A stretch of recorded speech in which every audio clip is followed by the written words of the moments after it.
Absolutely nothing interesting happened in the disc golf universe this past week. I mean, what do you want us to talk about? Something Brody Smith said? Pass? The Cascade Challenge? Not on my off week of Tear Bear. So we thought might as well see what some of you guys had to say about professional disc golf. You know, our absolute favorite. Finally gives us a chance to make fun of your takes. Oh, how the turns table. Swiss, how about you kick it off?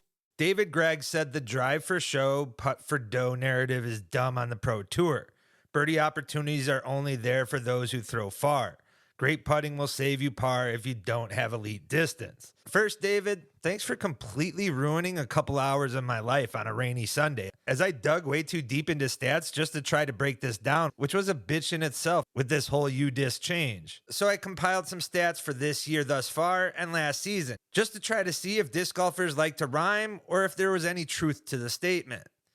Took a look at the leaders at C1X percentage and C1 in regulation percentage over that span for both the MPO and FPO side, just to see where they measured up in prize money earned on dgpt tour stops. It shouldn't be a surprise for most that this narrative still plays over on the FPO side much more than the MPO. In fact, it might be more of a surprise Missy Gannon's not currently in the top 10 in C1X percentage this year. Anyways, obviously strong putting performances on the FPO has carried big wins and huge payouts. However, when you have mainstays like Owen Scoggins, Kristen Tatar on this list, you shouldn't be surprised. Owen might just be the poster child for every believer in the putt for dough mantra, as she's been the top putter for 2 seasons running now, while also having her best cash performance of her career last season with just over 73 grand. And it didn't stop there, with Missy Gannon and Kat Murch each having their best season earnings of their careers while also being in the top 10 in C1X putting last season. In fact, of the top 10 in both the MPO and FPO last year, had 5 total players in the top 15 earners last season. That's total earnings for all players. 4 alone in the top 10 in Eagle McMahon, Simon Lizotte, Missy, and Owen. Yet this season differs more greatly. Many of you would look at this season's top 10 putter list for the FPO and be surprised by some of the names on there. That being said, all have made cash no less than 70% of the time, while half of them cashed at every tournament thus far this season, including Stacy Kiefer, who is having a career season already this early on the year, already nearly surpassing her best cash earnings in a season. Certainly credit in large part due to her putting performance, and would be foolish not to consider such. Stacy, along with 6 more of the 10, are currently trending to qualify for the DGPT championship also, while the others are knocking on the door, with Paige Pierce currently the furthest outside in 26th place in points, with a long season still to play. In the MPO, there's a far more stark contrast. Sure, you have the names in there like Gannon Burr, Nicolas Antala, and Ricky Wysocki, all 3 also up there in the top earners on the short season. But you also have players on this list who have cashed at only a single DGPT event, or less, this season. And yes, that's a polite way of saying they haven't cashed. Currently, 6 of the top 10 putting performers currently find themselves in the top 32 championship qualifier, but still a ton of question marks surrounding half on this list. However, when you shift away from the putting green and into C1X in regulation this season alone, would shatter any argument that supports the putt for dough argument. Of the 20 players who are currently in the top 10 in either the FPO or MPO, 12, yes, 12 find themselves in the top 20 earners this season up to this point. In fact, 8 of the top 10 earners on the season, including the entire top 6, are on the top 10 in C1 regulation in their division. With plenty of winners also, you got AB, Burr, Vinny, the Phenom, Evelina, who needs a nickname already, Tatar, Missy, and Wysocki, yes, who has yet to have a win, but is up there in cash. This is a hot take that'll piss off any big course designers if they do happen to be watching. I will say our game has a few legendary designers. Some that come off the top of my head are John Houck, Dana Vici, Eric McCabe, and plenty more. However, I do believe we are in a stage of disc golf where we don't know how to keep advancing. There will be some fans that think we need more tight lines, while others are more focused on spectator viewing and will argue for more of an open style. There are more factors than ever when it comes to designing a course. Unfortunately, the sport as a whole has moved on from solely building the best courses in the world to instead designing the best for the product. I know the sport needs to make money, but it is sad to see courses that seem to be universally unliked find their way being used for the top events in the game. I do want to add that in a few years, once pros are no longer playing at their current level, they'll need to pivot. Course design is going to be a big transition. We're already seeing Paul McBeth making his resume longer, and Simon Lizotte has been searching for land to design his own course. I really do think this will help the sport tremendously, but more importantly, think the FPO will see an increase when top-level women are designing courses with their field's play in mind. Holland Hanley has already been seen designing a dope course. Who knows, maybe we'll see some big event out there in the future. I don't know if I can agree with the statement that courses aren't good, but I do think there needs to be some improvement to the courses played on tour already. There shouldn't ever be complaining when going to an event.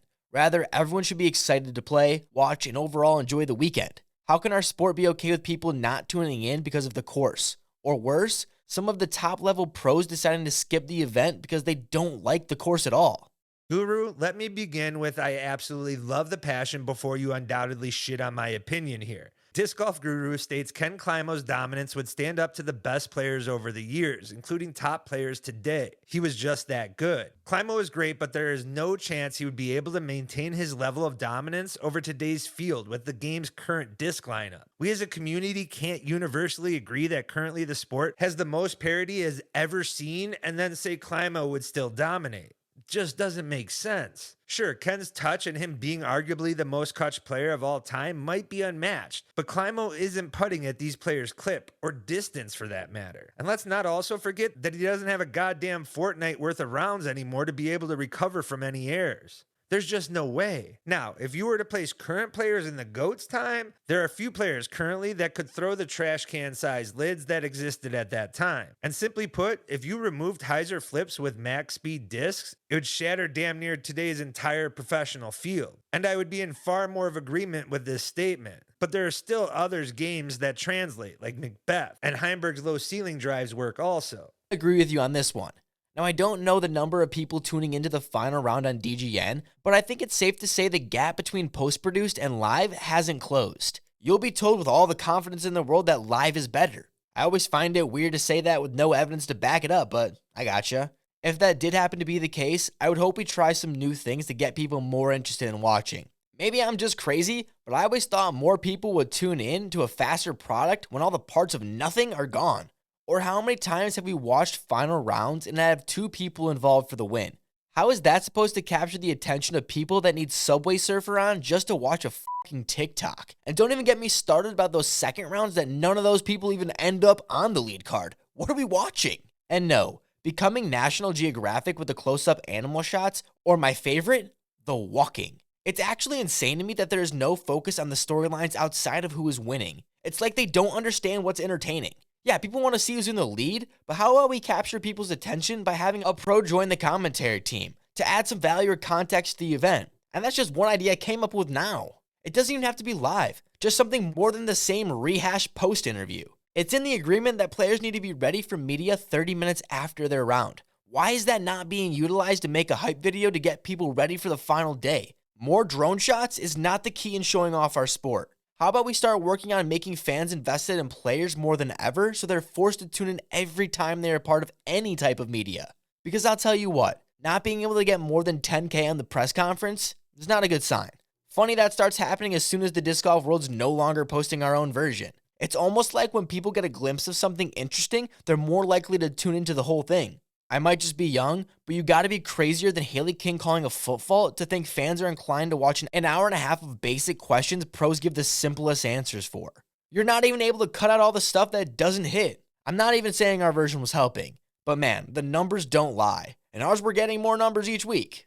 If someone who works there wants to take some notes, this is my theory. For starters, our thumbnails aren't some random ass pictures of a camera guy. Although, my boy Trevor does look good here. Second, our video is 15 minutes long compared to the feature film length. Get people in and out with only the information they need to know about the event, and then redirect them to all the Nate Perkins filler later.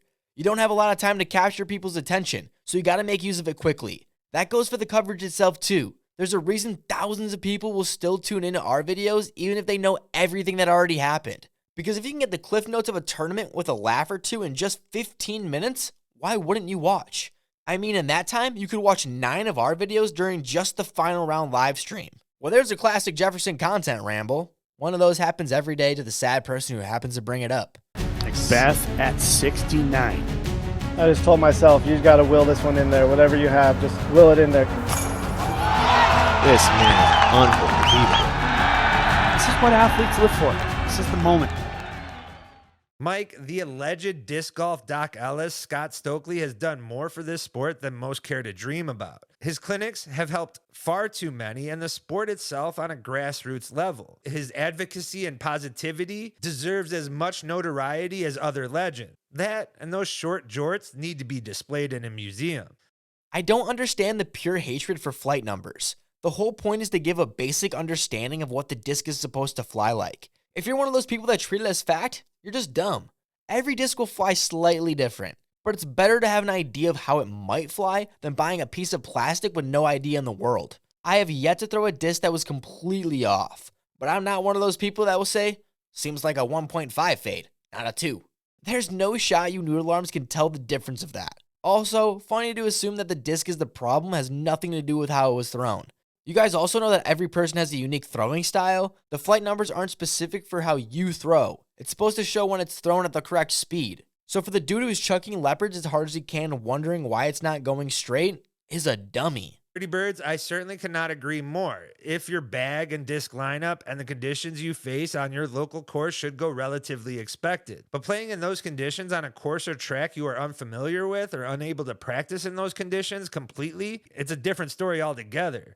Yes, you should have an idea how the disc will fly, but how a disc will react to the conditions out of your control and unfamiliar like pros experience, I'd be far less rigid. Understable genius. I get the spirit of the game has been lost through the growth and professionalization of the sport, which has seemed to be saturated with new players that brought more than just crowded courses, but new people with their opinions, thoughts, criticisms, along with wait times, into an activity that for many is as much of a lifestyle and mindset as it is a sport. And to be fair, we're just two dudes who spit also. Add that this influx brought to an even uglier rise to what Grumpy Dad points out in the sport, capitalism, and what it brings to the game in a form of manufacturers rising prices while standards go down, or them preying on players through poor contracts, private equity firms' invasion into the game, near $40 discs now, and the bulk of the professional sport being monopolized and behind a paywall. All issues that scare me as much as the next, and something that only players and pros can truly fight for disc golf's culture. Yet if you consume the pro game or just want to see the sport reach heights it's yet to see, it can only come from further growth and more athletes playing. A necessary evil, but I for one would love to see the best athletes we see in other sports playing arms. And in order to allow that, we need open arms.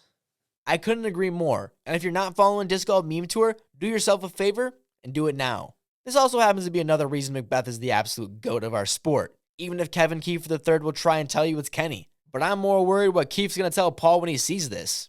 Listen, guys, we can go about changing rules, but unless there's a shift in player thought with it, nothing will change. Few pros will ever call a violation unless it's viewed as purposeful. Unlike other sports where there's a separation from your competitors, these people are neighbors, lot buddies, travel companions, and there's no real way of getting away from each other for 9 months at a time. Hence why this sport also has the high school relationships, let alone the grudges that are still held from previous calls that players are still cold around each other with. And trust, those foot faults are what is on coverage. There are plenty of violations occurring on cars in most rounds. To put it simply, if you want calls, you need some form of professional referees supplied by the pdga or dgpt, which we are nowhere near. If you want proof, just see the new check-in rule, which is only the really enforced rule on the dgpt. Why? Because it has a person, not a player, overseeing the process.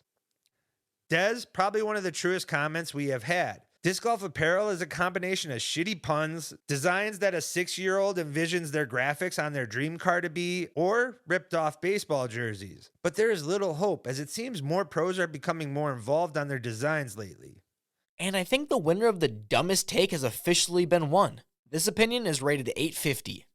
Chaos, this is something I can get behind, and you're absolutely correct. It's far too overused, and we all know the major culprit. Shit, I feel I've heard Hubenheimer say it nearly every hole. If you want that information, pay attention, or be prepared, but I like the idea.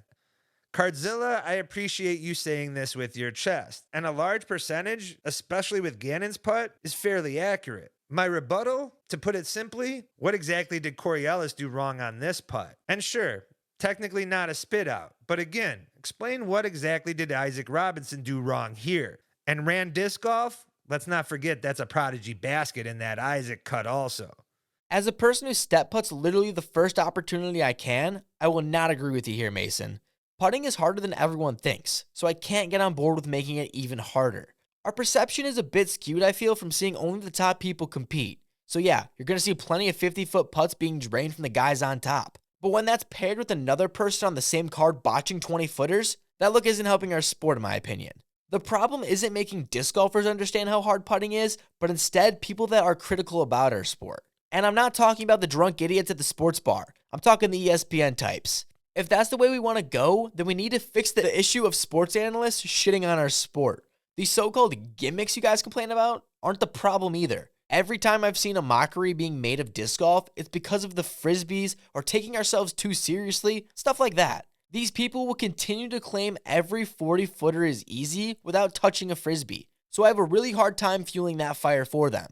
Although Zach brings up an interesting point here. What if there were custom C1 greens that changed from hole to hole? Could bring some challenge. I haven't thought too much about it, but I think there is something cool that could be done. I already think that every course should have the circles visually marked, but I know the Pro 2 already does that. Also, if you hate this idea but want the circle moved back, other than you clearly not knowing how to jump putt, this could be an easier route to extending back C1. I think once we make the first change to the circle design, making it different from there on out will be much easier.